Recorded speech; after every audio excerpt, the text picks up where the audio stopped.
Bonjour, bonjour, bienvenue sur Cocotte TV aujourd'hui pour une vidéo de présentation qui porte sur un kit water cooling, le H20X20 Edge de Swiftech qu'on a reçu dans sa version 320 mm du côté de ma ferme et en 220 mm du côté de la ferme de Vanseb.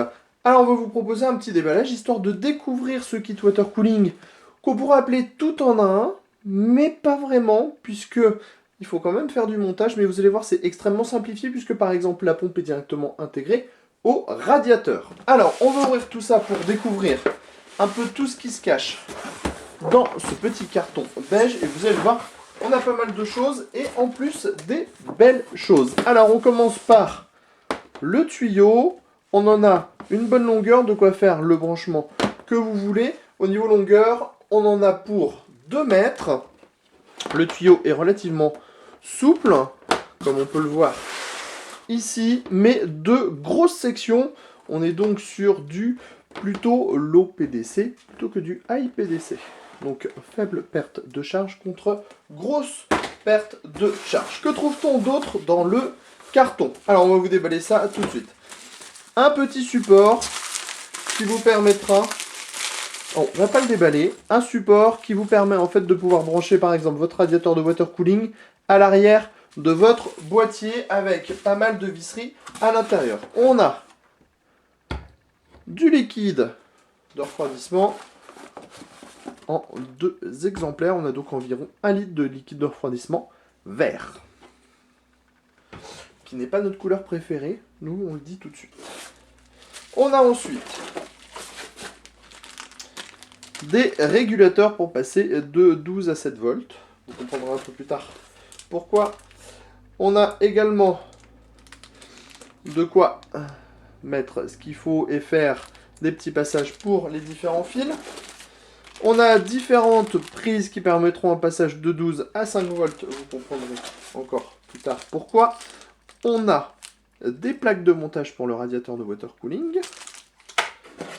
Un petit entonnoir pour pouvoir remplir votre radiateur. Ça, c'est une chose très pratique. On est très content de le voir dans le kit. On a de la visserie. La visserie qui permettra donc de visser les différentes et les différents accessoires du kit water cooling. Nous avons ensuite un water block dans sa boîte noire. Une notice de montage très complète. Et une dernière boîte qui cache un radiateur. On a également un petit CD pour l'installation disque. Ça, c'est intéressant. On reviendra dans le test sur ce qu'on a sur ce petit CD, parce que c'est toujours intéressant d'avoir un CD. Au niveau de la notice, vous allez le voir, c'est vraiment très complet. On a toutes les explications, toutes les différentes façons dont on peut monter le kit water cooling, ce qu'on peut faire avec le kit water cooling, si on peut refroidir par exemple un CPU, une carte graphique, un CPU, 2 cartes graphiques, pourquoi pas 2 CPU. Voilà, toutes ces choses-là sont expliquées et très bien expliquées. Donc ça fait plutôt plaisir, c'est une chose intéressante. Par exemple, voilà, on vous parlait du support tout à l'heure. Ici, on vous explique comment exploiter le petit support. La notice, on va pas non plus y passer des heures, c'est pas le sujet principal. On va passer maintenant au petit water block. C'est donc un apogée HD dans sa version noire. On a une notice de montage avec couleur, les différentes plaques de fixation, encore de la notice avec le kit socket 2011 qui est donc ici, avec les vis spéciales pour le nouveau socket d'Intel, les différentes croix, bon voilà, hein, on a la croix 775, la croix 2011, la croix 1366, bref, on a tout ce qu'il faut pour pouvoir monter ce kit sur de l'Intel. Attention, on ne parle pas d'AMD, on est seulement en 775, 1155, 1156, 1366, 2011. On trouve également de la pâte thermique à base d'argent, les petits colliers pour pouvoir serrer les tuyaux qui sont noirs histoire d'être assortis au water block. On va passer un peu plus en détail sur le water block pour que vous puissiez le découvrir de plus près. Le water block donc avec ses raccords, les raccords sur lesquels on viendra plugger le tuyau et serrer les tuyaux via les colliers. On a ici Le système de fixation, alors système de fixation qui est ici, dédié à tous les CPU Intel, il suffit de bouger les vis ou changer les vis pour passer en 2011 par exemple. On a le droit à la finition noire, on voit que c'est très très propre. On a ici la base qui est en finition miroir avec quelques petites traces d'usinage, mais vraiment elles sont infimes. On voit bien que le waterblock a été poli pour de meilleurs résultats. Un waterblock qui est donc vraiment sympathique à regarder et plutôt joli à l'œil. On l'a vu sur notre Facebook, sur une carte mère Asus en ROG noir et rouge, ça donne très très bien. On a ensuite cette petite boîte, et dans cette petite boîte on a pas mal de choses aussi. On a 3 grilles de protection en 120 mm. Un peu de bulle. On trouve ensuite 3 ventilateurs en 120 mm. Hop, attendez, hop, parce qu'on a beaucoup de choses à tirer, on a un petit peu tout mélangé puisqu'on avait déjà regardé la boîte. On a donc nos 3 ventilateurs qu'on pourra relier à notre radiateur.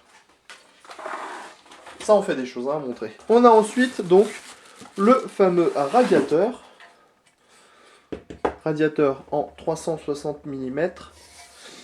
Avec, allez, on les compte. 1, 2, 3, 4, 5, 6, 7, 8, 9, 10, 11, 12 passes pour le refroidissement. Radiateur qui est intégralement en aluminium et qui intègre donc directement sa petite pompe. Une pompe carrée qui, allez, les connaisseurs auront tout de suite reconnu la pompe. C'est une MCP35X, un modèle qui est très efficace, qui est très utilisé en water cooling. Si on vous dit Leng par exemple, ça vous parle tout de suite. Elle peut se brancher sur la carte mère, ça c'est très pratique puisqu'on récupère les tours par minute. Et elle se branche aussi sur une prise Molex. Voilà ce qu'on avait à dire sur ce kit water cooling pour le moment. Vous le verrez, ce kit va plutôt nous servir à faire des intégrations un peu spéciales dans des boîtiers, type le boîtier Xilinx qu'on a découvert l'autre jour. On vous fera également un test de la version 220 qui est chez Vanseb.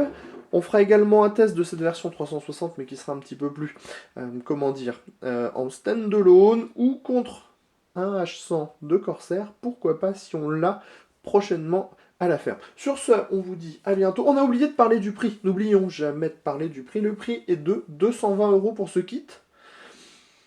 À 229 € pour du triple radiateur avec une excellente pompe et un bon waterblock, ça ne nous semble pas si excessif que ça. On vous dira très prochainement si ça vaut le coup de craquer ou pas. Sur ce, on vous dit à bientôt et rendez-vous prochainement pour d'autres vidéos sur Cocotte TV.